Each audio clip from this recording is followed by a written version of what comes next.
Greetings, beautiful viewers. This is Smitten, and welcome to episode 5 of Bronze League Brave Hearts. Today, we are taking a look at Psychotic's music. In game, he is Bronze 2, and he's a jungle main. So we'll be doing some jungle commentating today. Psychotics is he actually does music, like his name suggests. You can find him on Twitter at Psychotics. I do believe that is his Twitter, SYKOTIX. Go check him out, give him a follow. He's a good guy.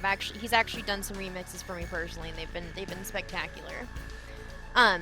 So let's take a look at this game. So we have beautiful bands. Bronze Bravehearts. We have beautiful bands. That's 4 Bs in a row, baby. Bologna band, Athena band, Kepri band, and Cirquette. I can't stand Cirquette. I can't stand her. She's too wiggly. She's got way too many ways to get out of a team fight for free. And she's just way too mobile. She hits way too hard. Ugh. She's got peel with her taunt. She's just absolutely broken. Granted, she is extremely squishy and easy to take out in a fight, but still. Interesting. Janice picked. Pretty standard right now. Janice seems to be like the go-to mid laner whenever you're mid main and you're sitting there and you're like, oh shit, what do I want to play? I have no idea. Screw it. Janice will get me by. Like this is your like whatever pick. At least he is for me. I played him so much, and then I was just like, oh god, so many. I sniped too many people, and I started to feel bad, and I felt like karma was gonna turn around and bite me in the butt. So I had to drop the Janice play. Psychotics is gonna be playing Fenrir. Fenrir in the jungle, more than likely. I don't imagine that he picked this for solo. Because for some reason, whenever you are in this bracket, whenever you're in the bronze bucket, people pick for themselves. Like, first picks, like, that's, like, they're just like, alright, this is what I want, I'm gonna pick it. I don't care what it is, I'm gonna pick Chalk first. Chalk first pick, I've seen it happen. So you're gonna have Shibbolunki for your ADC, Kronos most likely for your solo laner, or mid. No, mid. Janice is mid. So what they need is, they need a support. Second set of bands into Poseidon. I'm so in love with these bands. These are my bands. Whenever I'm banning, these are the people that I ban. Especially whenever I'm in mid. If I'm ADC, then I will ban Medusa more than likely. Looking at the blue team over here, we do have Al Kwang. Now, we tried recording this episode just a few minutes ago, and somebody actually dropped out of the queue, which reset everything. And I was talking about how Al Kwang, has kind of fallen out of favor, and it's mainly because he's banned every single rank game. Every single rank game that I've been in for the past couple of months, he's been like the #1 ban. So once a god is out of play for that long, it allows the rise of really, really annoying gods like Sun Wukong that we don't see anywhere on here. But you have Al Kwang, why not? Oh my god. That's 4 magical. You have Scylla. Scylla mid? Scylla mid, Kukulkan solo? Al Kwang jungle, Ares, and Neath in the duo lane. That is quite confusing. Alright, so... I can't. I'm sorry, man. It's just like... You see the 4 mages, you see the 4 magical pick a lot. You even see it all the way up to Plat 1 where I'm at right now. Like, you see this stuff all the time, but like, it's just this particular set of characters is just a little obnoxious to me. Like Kukulkan solo. I mean, he could do it. The reason why he can do it is because he's a decent mid. Like, all he has to do is squiggle up there and just like toss down his tornadoes and like squiggle back to your tower. It's just like free farm for days. And, actually, you know what? He's really easy to gank, but I don't know, man. He might be relatively safe in the solo lane with the current meta. I don't know, but it could be Scylla solo. It could very well be Neath solo.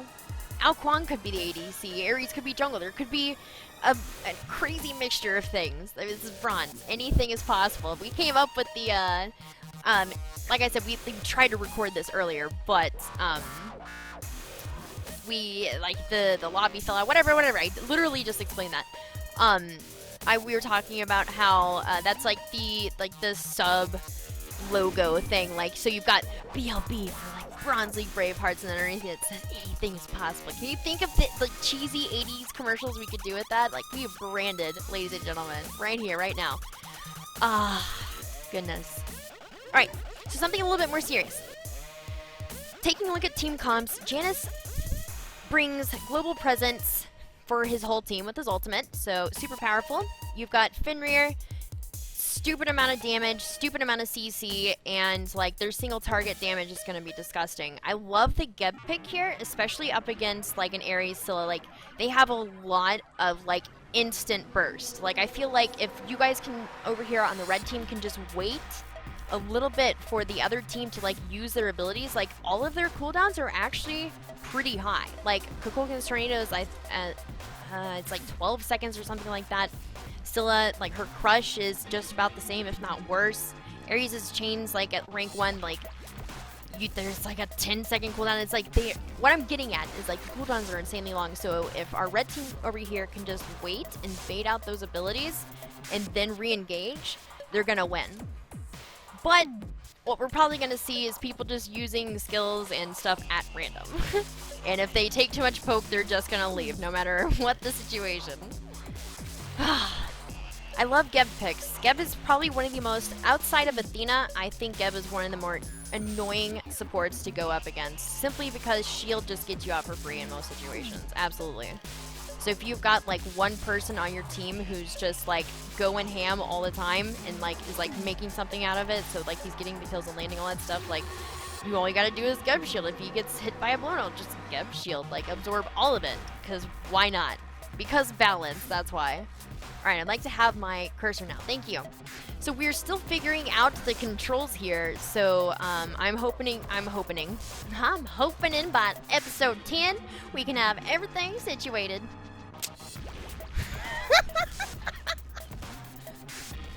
Oh my god. Oh my god. Alright, hurry up and load in. I want to see these crazy starts. Kronos Vamp Shroud. Bumbas.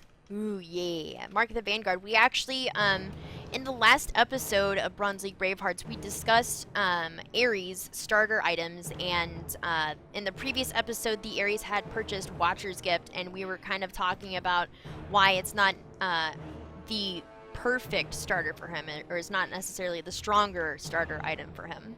And I'm really happy to see Mark of the Vanguard shoes. 800, 300. You have pots left. You got 2 of each. I guess that's okay, as long as you plan to like back early. Should be fine.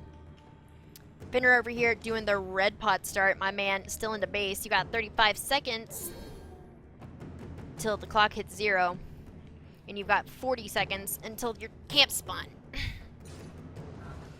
I do like that he's waiting in base a little bit. So part of the reason why junglers wait in the base if they're going the red pot start for jungle is because they want the extra slots for their consumables in order to purchase health or mana potions, whatever it was that they didn't pick up before. So people usually wait as long as humanly possible, and it's very, very well done here. Only wasting about 20 seconds of that stupidly long. How long? Does it tell you how long the pot is active for? It's like 4 minutes, 3.5 or 4 minutes or something like that. No invades. Nothing too crazy. Let's take a look at some starter items here. Shabalanke's opting into Bluestone and Spike Gauntlet. That's mean.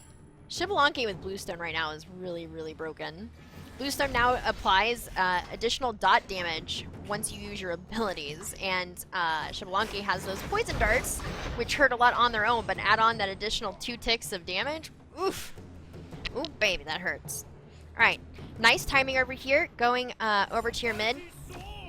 Your mid laner is doing a spectacular job of poking them for no reason. With the wave coming up, you are, this is the correct decision to make, to come here, like, stay for the next wave, just clear it really quick, and then try to contest. You missed out on the tornado damage, just barely, though. That was an unfortunate portal by your buddy over there. Alright, so those mid camps are still up, and you guys aren't going to be able to get anything out of this, so I would back right now, because by the time you guys are positioned in order to take the camps, you've got another wave to worry about. Alright, looks like you guys are going to split this evenly. Right's going to red and left's going to blue. Meanwhile, in mid, look at this, we can watch both of them at the same time. Technology is great, ladies and gentlemen. Can I get a hallelujah? Hi, Binks. This is my cat, Binks. Sometimes she likes to accompany these casts. Oh, those portals are actually pretty good. Oh, the stun and first blood! Beautifully done. The amount of Fenrir is at his strongest for generally about the first 17 to 18 minutes of the game. Like, okay, let's give it a stretch, make it a nice even number. The first like 20 minutes of the game, he's relatively strong. After that, he tends to fall off, typically because people have bought Beads 3 by that point, or they're able to kill him off quickly. Nice gank over here on duo. I love seeing jungle surprise ganks over here, but unfortunately you're not level 5. I probably, since those left camps were down, you could have stayed in mid a little bit longer with your mid laner and cleared a wave and then gone for your backs, but I do appreciate the aggressive nature of this right here. Oh my god, you're tier 2 diving because there's a Geb shield. Oh, are you gonna die to the minions? Oh, that was a ballsy play. Oh, that was a ballsy play. Why are you running this far? You should just back, friend. Psychotics, bro. You should just back. You have less than half of your health. And that, oh, that Kukulkan's gonna, oh, you missed out on the damage a little bit.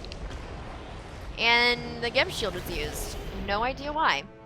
Alright, instead of going for your back camps over here, help clear this wave, because you and Geb are both backing, and what does that mean? That means all of this golden experience is going to waste. Your back camps are gonna be there whenever you clear this lane.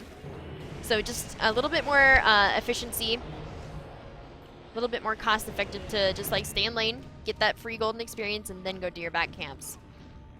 You were relatively low, but this Kukulkan for some reason isn't level 5 yet. Okay, what's your next item? You purchased boots outright. Very nice. That's going to do a lot for your power spike. I imagine your next engagement you should see a kill, especially if it's on this Kukulkan right here who hasn't backed yet. He's got boots too and no actives. You're level 5. You couldn't be looking to gang somebody. All right, looks like you're choosing to opt out over here on this lane. Oh, unfortunate. The wiggles. Oh, nice grab on the Scylla. Nice turnaround. Oh, she's squishy. She's dead. Very nice. Very, very nice. A little bit of a misplay there. Let's back it up a little bit and just see. All right. Yes. You back.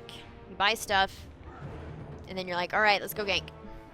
Bark, bark, bark. Look at how cute he is when he runs fast. Oh, my God. All right.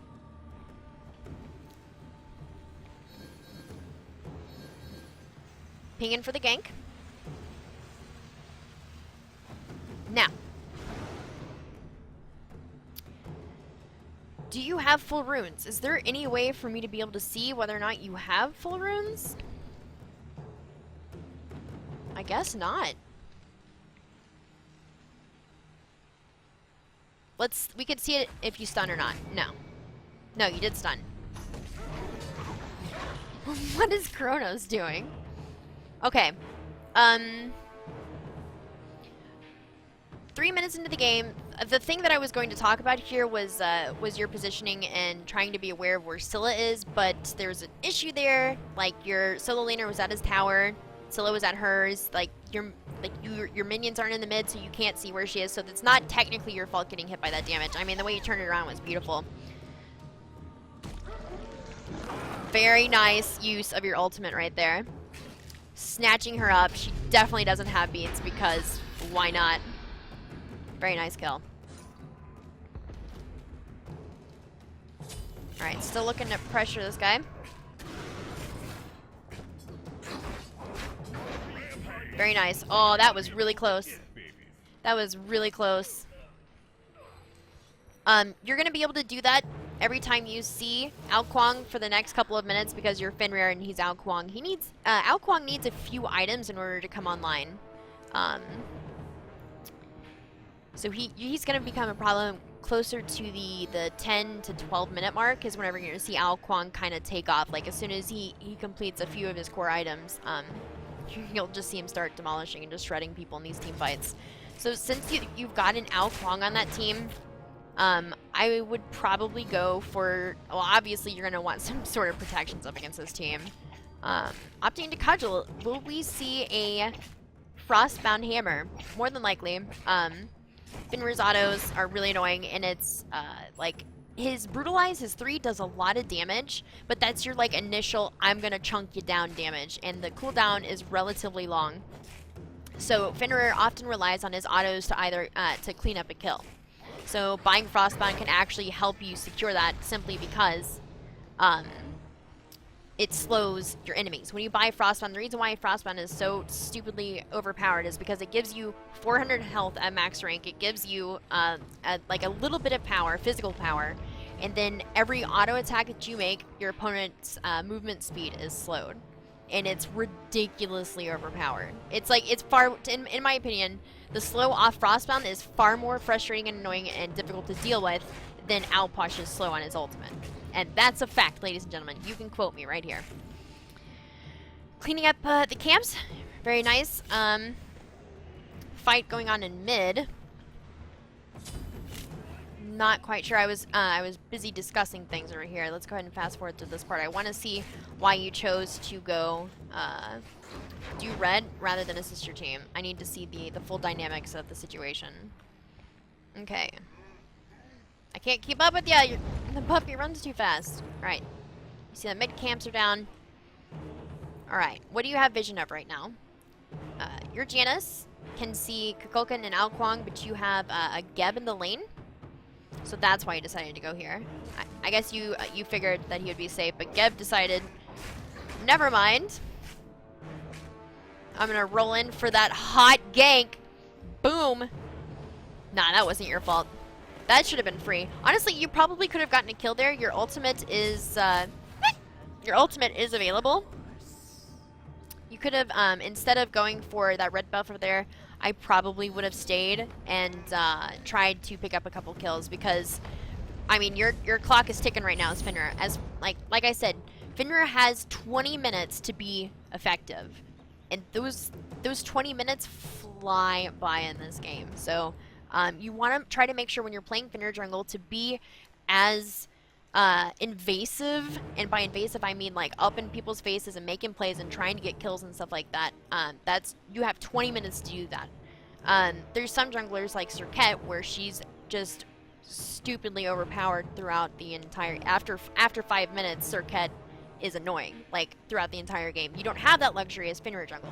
What you do offer your team late game is your CC, your initial amount of burst damage, and burning beads with your ultimate, because by the time late game rolls around, people should have beads 3 in order to get out of your ultimate if you've been annoying enough throughout the game.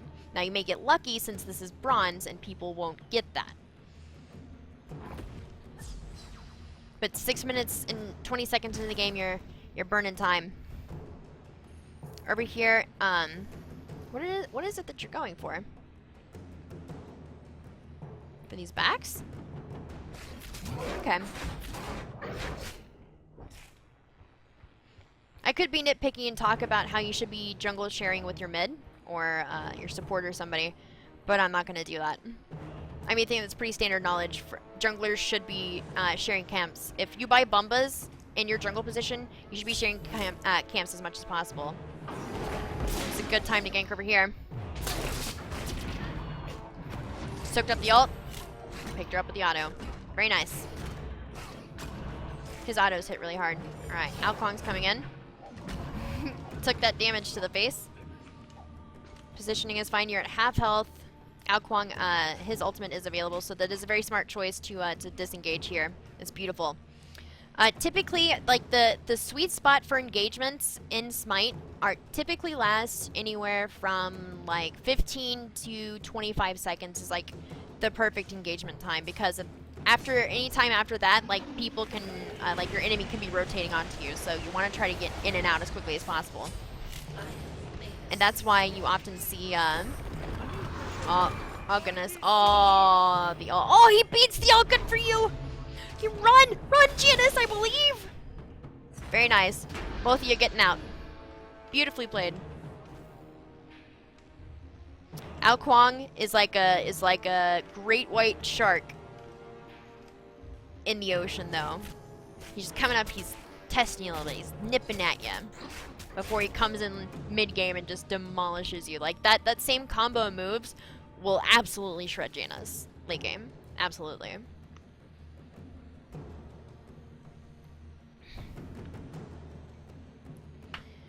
Okay, why are we over here looking at this nerd? What do we got for builds? Is that breastplate? Oh, breastplate! Gabby's going full CDR. Ah, on a support. Oh, baby, no. Please. Alright, yeah, you got full frostbound already. That's gross. Look, it gives you 25 physical power. Like, this item should not offer you physical power on top of everything. Like, it's stat soaked to hell. Alright. Nice gank over here. You do have an ultimate available. Will you need it or not? Ares has his ult available. I probably would have waited. Do you have beads? Before we go any further. You do not have beads. Okay. What do we know about Ares? Ares is usually picked because they want to kill lane. But that's a little too deep. What is some basic knowledge about Ares?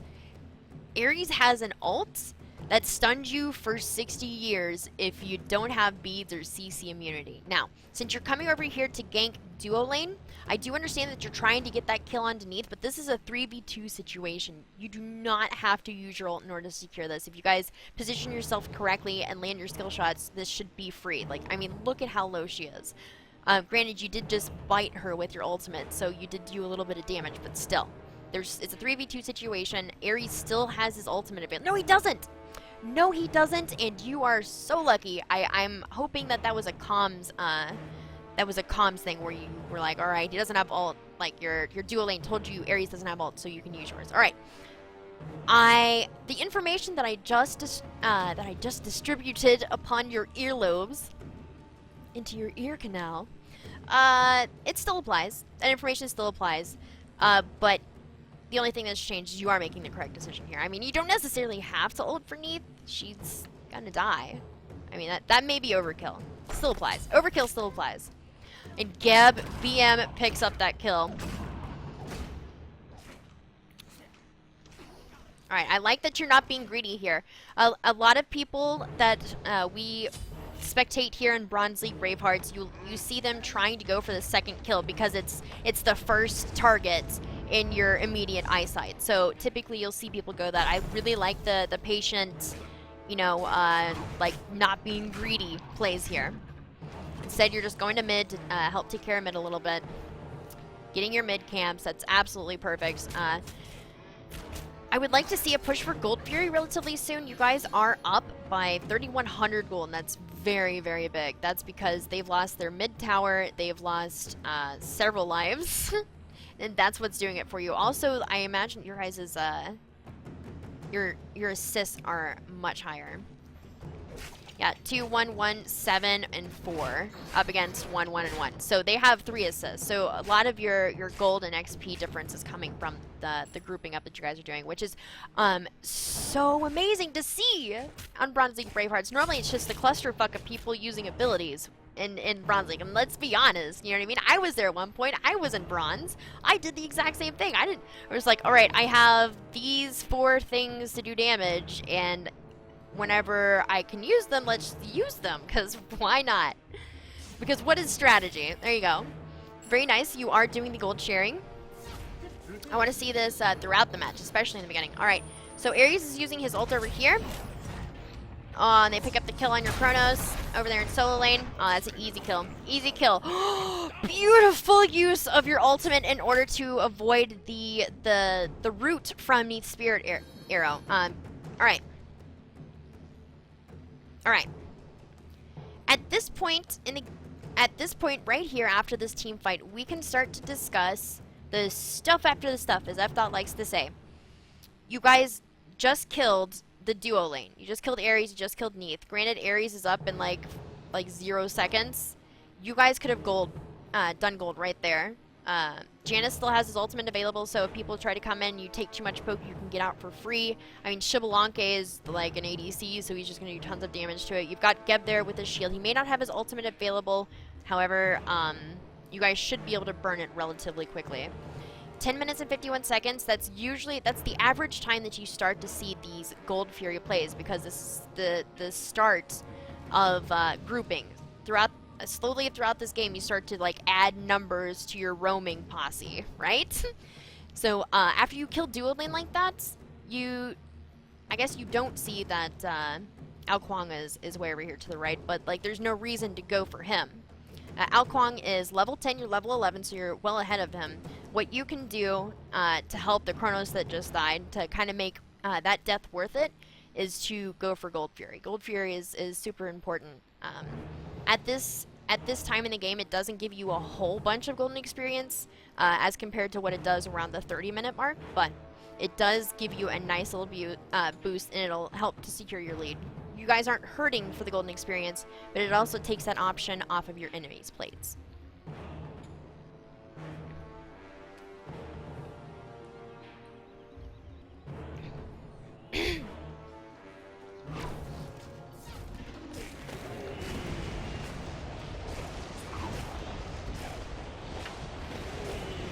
Alright, I hope you're just farming here. Good. Still could have done Gold Fury. There weren't any towers that were super low that you could take. I mean, they're going for this tier 2 or this tier 1 over here and do, and that's fine. Come in to try to save the tower a little bit. Not going to be successful. It doesn't matter. You showed up for the golden experience, and Chronos is coming up. You might be able to make a play, but I would rather see you back. Is your ultimate available? No, it is not. It is on cooldown for the next 35 seconds. Mid camps are up. Very nice to secure those. However, the only issue with staying this long after an engagement is because, like, this is what Psychotics is doing right now is what I would consider mildly greedy. And I say mildly greedy instead of full-on greedy because they've got wards, and he can see where his enemies are at on the minimap. So he knows he's relatively safe to clear the camps and go to solo lane and clear that up and try to assist where he can. He knows he can do that. However, if they also have wards, which they do right here, and they knew that you stayed after that team fight, they know you're going to be low on mana, they know that your ultimate's going to be down, and so it's going to be a lot easier for them to take you on. Even though you are level 12, you can still get 3-man ganked and die. At this point, you could probably get 2-man ganked and die. What's your health at? You've got 1400 health right now, so that's Ares. I mean, they've got a bursty comp, so you just got to be super cautious about stuff like that. There's a very fine line between smart and just mildly greedy. There we go. Alright, how much gold do you have? You have 1800 gold in your pocket. Go spend it. You finished a team fight like forever ago. Yeah, see, here we go. I wouldn't be surprised if something upsetting happened here. Aw.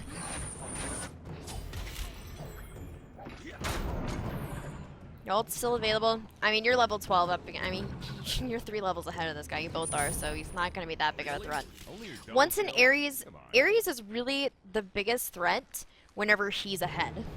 Especially if he's gotten any kind of kills. Why are you still out? You have 2200 gold now. I mean, I guess why not? But like, it makes you nervous a little bit watching it. It's just, huh? Thank you. Finally backing with 2300 gold. That should be Jotun's. I'd like to see Jotun's now. It's 13 minutes into the game. You have 7 minutes left to be effective in this. Oh, unfortunate. Oh, you know, that's good for us. We're the red team. Alright, what are you doing? Are you buying actives? Because you could also do that. Did you know that? You have 2400 gold. Alright. You waited for a couple of gold in order to get to Jotun's. Good. You're 7-0-5 right now. You are insanely ahead. What I would like to see here, since that mid tower is gone, since your duo tower is gone on the enemy team, go for gold. Absolutely. And if they decide to come contest it, you guys can get a deicide right there. Oh, the Neath ult, or the Spirit Arrow catches him out. Ouch. Neith's being kind of greedy here. Oh, I like the Xbalanque ult. Unfortunate.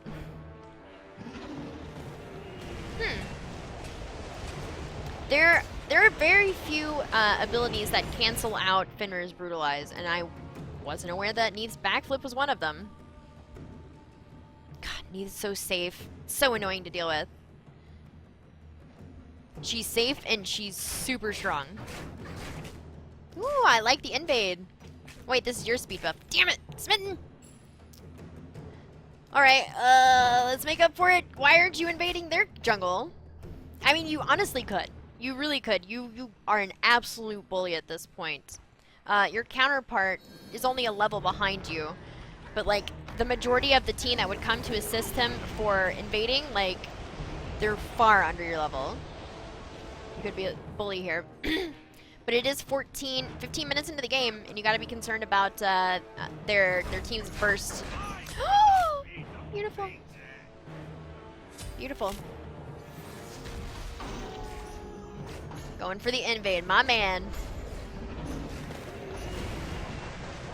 Unfortunate that that they showed up. Did you get it? Or you're waiting for it? She knows you're waiting for it. Oh, that's awkward. That's awkward. Are you gonna die for this? No, surely not. No, your team's here. Oh, you will take an ult to the face, though. Thank God you have 400 additional health. How much health do you have right now? You have 480 health. Hold up. I need to see that really quick. I want to see... Alright. No. What? What? Go over here. You have 455 health right here. Ugh. If you didn't get Frostbound, you would have been at 55 health, and they probably would have stayed to engage more. Holy crap, man. You escaped by the hair of your chinny chin chin, for sure. But that's Kukulkan ult down now. That's like all the pressure, so you could gold here. Neith ult on you for some reason. Oh, it's Cassilla's coming back in. Oh, stay too long. Is the greed real? Aw, the jump gets you away. The use of the ult, not super necessary. But I understand the panic ults. I mean, it's down for the next 60 seconds. I mean, you're probably gonna farm for a long time anyways. But that situation right there that just happened, that's why staying too long after an engagement is terrifying, man. He got really, really lucky that he had enough mana left to and his jump available to get out of there, because that Zilla had, yeah, she had it out for him for sure.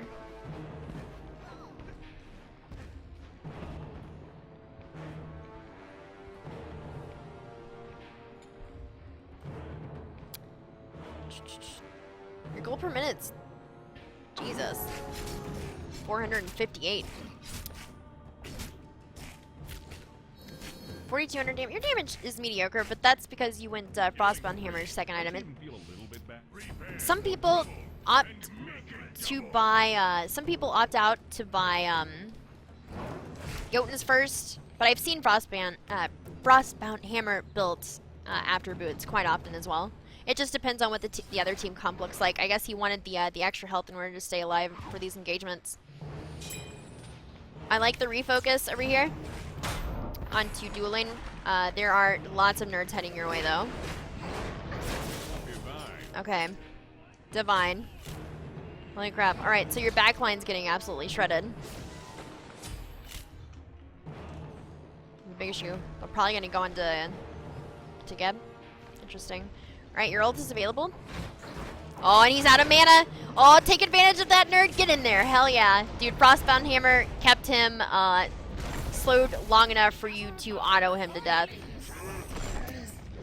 I really like the so to continue my thoughts on that, I really like the Frostbound Hammer pick simply because, like, first after boots, because it gives you that 400 health. It gives you a little bit of a power spike. I mean, you just finished power spiking off of your boots buy, but like, it also slows them. It is insanely useful. Insanely useful, especially up against this team. And that Neith just hates you, man. She keeps using her ult on you. For no reason. Alright, you guys have stayed too long. You've stayed too long. And now they're back. Alright. Very nice. Perhaps instead of continuing to push up the lane trying to get towers, you could have gone for gold. We have yet to see a single gold attempt in this game, 18 minutes in.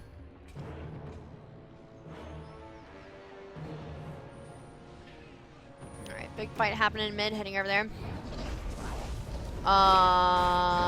Wait a second. Wait a second. You are so lucky! You didn't back after the engagement over there in dual lane, even after people rezzed and came back to fight you again. You went to go engage in mid. The only reason you survived there is because Janice used his ult. The only reason. Aw, Scylla's in the area too. Did she place a ward? Did somebody place a ward over here? I can't see it. It sounded like there should have been an ult there. Or a ward place, but there wasn't. Awkward. Ugh, the auto attack based Fenrir build. There's several ways in order to build Fenrir. As a matter of fact, there was at one point it was standard to go Devo gloves on Fenrir, which is typically a hunter only item. Like nobody else really builds lifesteal because nobody else really needs it. I mean, everybody else is assassins, and going Devos on Fenrir is just absolutely disgusting. And then after that, there was a crit build, like where they built crit. It was stupid. It was stupid. It was frustrating, and I'm so glad that that's no longer an issue.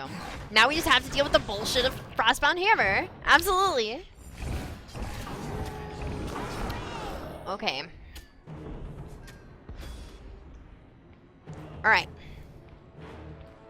Let's talk about this dumb decision. But while that is happening, I would like to look at builds. Oh my god. Pretty standard. Attack speed boots on Neath again. Very nice. You held those for him. Okay. Let's zoom out a little bit. Oh my god, is he going for Polly?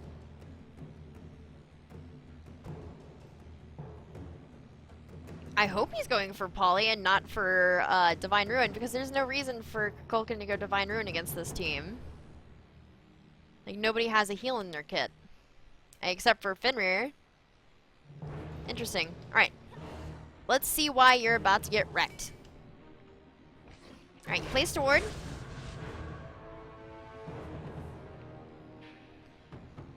You placed your ward there, and then you continue to go for the camp. Alright. So you, unless you stop paying attention to your minimap immediately after you place the ward, you are fully aware that there are people there. Not just one peoples, but two peoples. And if not two peoples, then why not three peoples? Are the chains good? No. If you get out of this, dude, I'm gonna be so mad. Oh, I'm mad. The blink over the wall? Oh, he's diving so hard for it. Oh my god. Psychotics. You got so lucky, and you just got 2 of your teammates killed.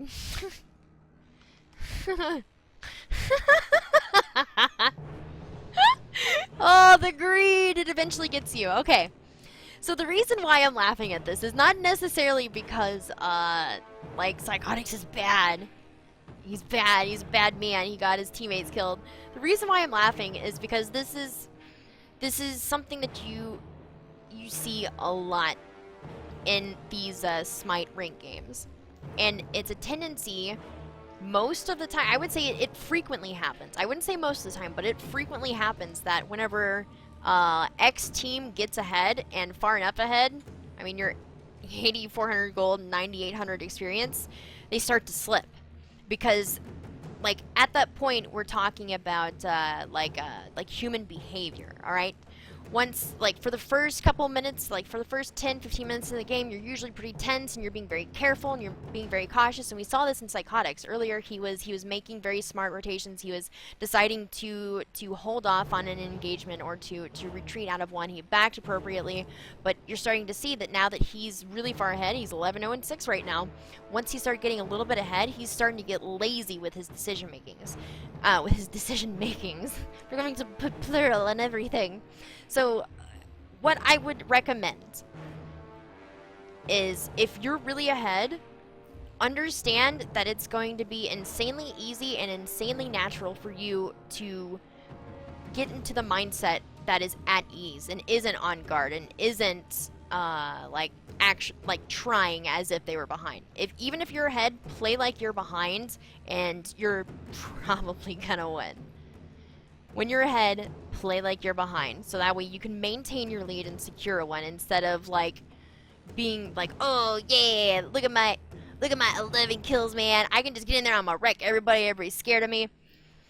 Well, if you make cocky decisions, you're gonna get wrecked, like you almost did right there. I mean, you got 2 of your teammates killed because like you were trying to steal their speed buff whenever you saw them engaging. So just don't let the greed get to your head.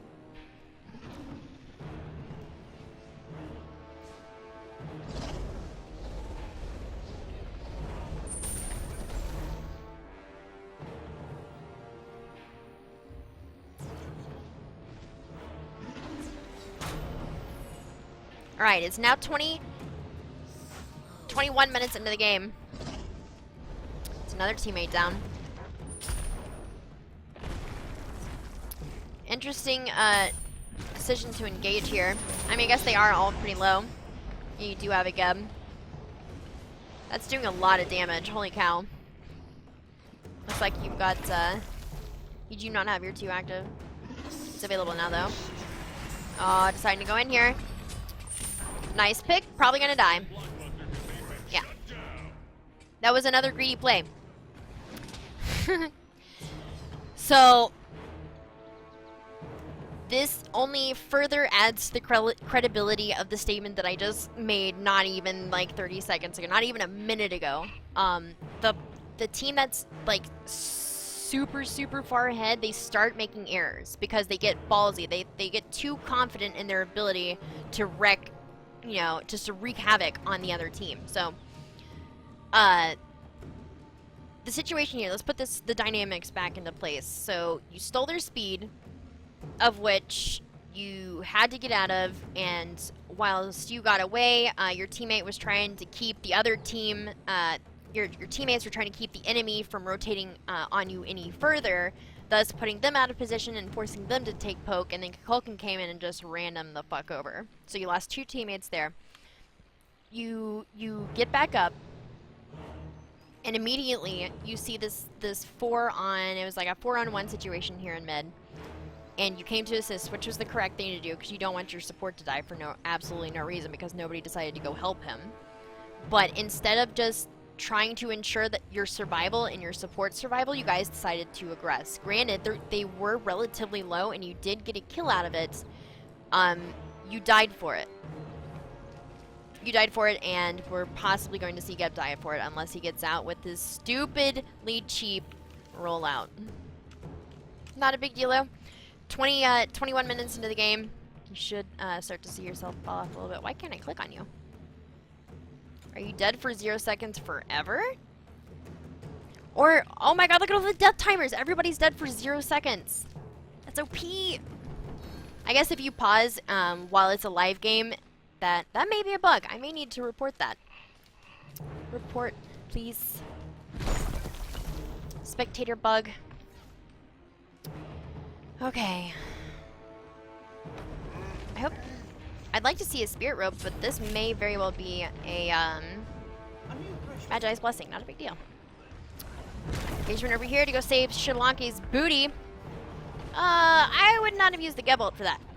That's a guaranteed kill. That's Ares. Ares is not getting out, bro. Geb, calm down. I understand that you want to make sure that he dies, but like, he's Ares. He doesn't have an escape whatsoever. He can't use Blink because it's only level 2 and you guys are beating the shit out of him. Calm it down, bro. Trust in your team. Alright, your team's pushing tier 2 over there. All your camps are down. Very, very nice. I love it whenever I see junglers who, even into the 22-minute mark, maintain that their camps are down. Alright, engagement over here in the left lane. Oh, Frostbound sucks so bad. Alright, one of the enemy is dead. And you guys are just kind of doing whatever. Why not camps? Mid's looking pretty juicy as well. You guys could absolutely go for Fire Giant. There's no reason why you couldn't. Other than people engaging over here for some reason. Neath ult is down? There, oh, very nice. Oh, he's got TC immunity. He's the one that you want to stop. You should probably wait. Bender, back here. Come on. Come on, Psychotics. Don't, please, just get out. Just get out. Going for the backline instead. You've got balls. You've even got beads. Oh, don't get wrecked. Oh, the Xbalanque. Oh, dude, that's amazing. Oh, ultimate used on her. She has beads, but you have an auto. Very nicely done. Oh, except there's an Ares. Oh, stun him out. Run away, Psychotics. Run away. All right, good. Xbalanque, your boy's there to back you up. Why are you staying? What is this? Oh, what for? Why? Someone's cooking up a killing spree. Dude, it's 24 minutes into the game. Neath hits like a fucking truck right now. Even with Ninja Tabby. It's Neath. Oh my god. The greed is real. I mean, it is 16 to 36 in the game. I mean, 12k up. You guys can do anything you want. But if this was evenly matched, these plays would not be acceptable. But it's unfortunate for the blue team. It's like the one time I think I've done Bronze League Bravehearts where I've actually felt bad for the enemy team. I mean, you guys are just absolutely wrecking me. Who's taking the most? Who's taking the most D? Ares is 3-8, 6-4 on Scylla, 2-5 on Ao Kwang, 4-8 on Neath, and 1-11 on Kukulkan. Kukulkan is having some issues. Solo lane Kukulkan apparently does not work correctly. Apparently that didn't pan out quite the way he anticipated. Janus uses ult. I mean, I guess you could try to just keep killing them over and over again and take a Phoenix, but why not, like, get Fire Giant? Instead of taking their buff camps, why not Gold Fury? The Phoenix is down over here anyways. Oh, coming in. So fresh and so clean. Where are you, Psychotics? You are nowhere to be found. Your teammates need you. They need you. But this is Bronze League. It's 25 minutes in the game. We're really far ahead. We ain't got nothing to lose. Oh, the cleanup crew coming in. Why are you taking him this way? It's Neath. Oh, snap. Oh. Okay. Chronos got you. Really? Only a double kill?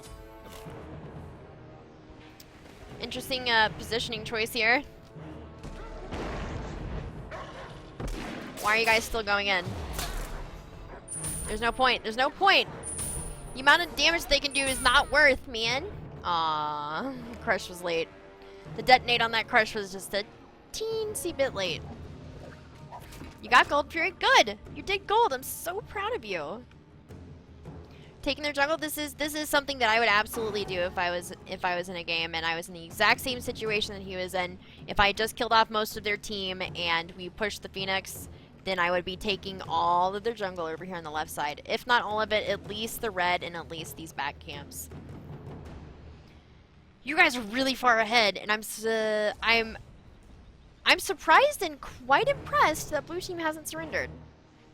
These guys are some troopers, man. They may not be playing to their fullest, and they may have 4 mages, but you know what? They're not quitters. They're not quitters, and they deserve a pat on the back for that one for sure. Because there was one game where it was like a 13-minute surrender. Like the team just got frustrated and quit. At least we got some believers over here. 4 man. 4 mages. Alright. Speed. Your team's doing fine. Honestly, when you're jungle Fenrir, 27 minutes in, you're 15-1, and your team is killing. You can do anything. The map is yours at this point. I feel like you guys are just killing for stats right now, though. Like, just in the game. Okay, so part of the reason why I'm suggesting to end the game now is because there's been several instances within ranked where I was psychotics. I was the spinner. I was 15-1, 10, and my team was doing fantastic, and we were getting a bunch of kills. We had all their towers and everything, but it came down but we were lazy about ending the game. We were just having fun killing them over and over again and wanted to see how long we could test their patience. Well, it all boiled down to one play, and instead of ending the game like 5 minutes before, whenever we had the pressure, whenever we had all of the phoenixes down and the waves pushed up, instead we decided to go for Fire Giant after a team fight that got most of my team really low. So we went to go do the Fire Giant, and their entire team rezzed and showed up, decided us, got the Fire Giant, and literally just stormed down middle lane, took out, they still had, towers to chew through. They had a bunch to get through. But they got through all of middle lane and took out my Titan before anybody on my team could res. And that is incredibly possible, and it happens more often than not. So if you're in a position like this, just end the game. Just, end the suffering. At the very least, think of the humanity of it all. Just end it for their sake at this point. Secure your win. Get into the next game. Yeah, there's 4 people dead over here. Some of them for 0 seconds. This is free. GG. That's what I expected. And you built into Executioner and then into Spirit Robe. Very nice. This is the, in my opinion, perfect Finner build for this current point in time. It is September 13th, 2015, 10:18 p.m. We are in the fall split of Season 2. And this Finner build is beautiful. So, you started with Bumbas, went into Power Boots, into Frostbound Hammer, and then into Jotuns. Now, typically, you can switch these two around. It really just depends on what the other team looks like, in my opinion. Okay, he's looking at this team, and what do we know about Kukulkan? He does a stupid amount of damage. We know about Neith. She does instant, stupid amounts of damage. Scylla, same with Scylla, same with Ao Kuang, same with Ares. So, he knows that Fenrir is relatively squishy because he is technically an assassin. So, in order to mitigate some of that mid-game, poke that he knew that he was going to be taking as the jungler. He's Fenrir, he's got to be in people's faces to do all of his damage. He opted for Frostbound Hammer. Now, if you're up against a team where you don't necessarily have to worry about any of that, going into Jotuns is also perfectly acceptable. This is the auto attack based Fenrir. That's just gross. So the 400 health from Frostbound, super OP. Your pinning cooldown from Jotuns, of course. Executioner, this ensures that if he's trying to chew away at Ares or at anybody who's relatively tanky on their team, it ensures that he's going to be chunking them a lot harder, faster because of the passive. Plus 30 power is pretty nice. And I love the Spirit Robe. Earlier in this game, I was discussing about how Fenrir kind of dies off around the 20-minute mark, and that's typical, and that's what you'll see generally in games. In this instance, he was really, the whole team was really far ahead, so, he remained relevant throughout the entire game because they just, they kept pushing their lead, and they kept pushing, and they kept pushing. So, I really like the Spirit Robe. First of all, it gives you the full CDR with Jotuns. But it also gives you damage mitigation whenever you're hit by CC, and that's what that team is. They have tons of it. Very nice overall. The only thing, really, now that I'm thinking about the game in retrospect, the only thing that I would suggest for you, Psychotics, is to work on the greed factor. Staying too long Like there were several instances within this game where you stayed way too long, and in any other instance, if the game was tied, you would have been punished for staying way too long. So just work on that. Your rotations were perfect. Um, they're not perfect. I mean, you can always have better rotations, but yes, I am that teacher that won't give you 100 because there's no such thing as perfect. That's not me. Your rotations were good though. Just be careful of that late game greed when you get ahead like this. So that was actually a fantastic game, and I'm pretty sure that this is, if not the first Bronze League Bravehearts where we've had a win, but it's extremely rare. It's got to be the second one. So if you guys are watching this, make sure to rate, comment, subscribe. Let me know what you guys think about this. If you are in Bronze League and you would like for me to, if you would like to spectate you while you're playing a ranked game, there is a forum. Come to the stream, do it live, and I will try to help you out to the best of my ability. Alright, and I'll see you guys next time.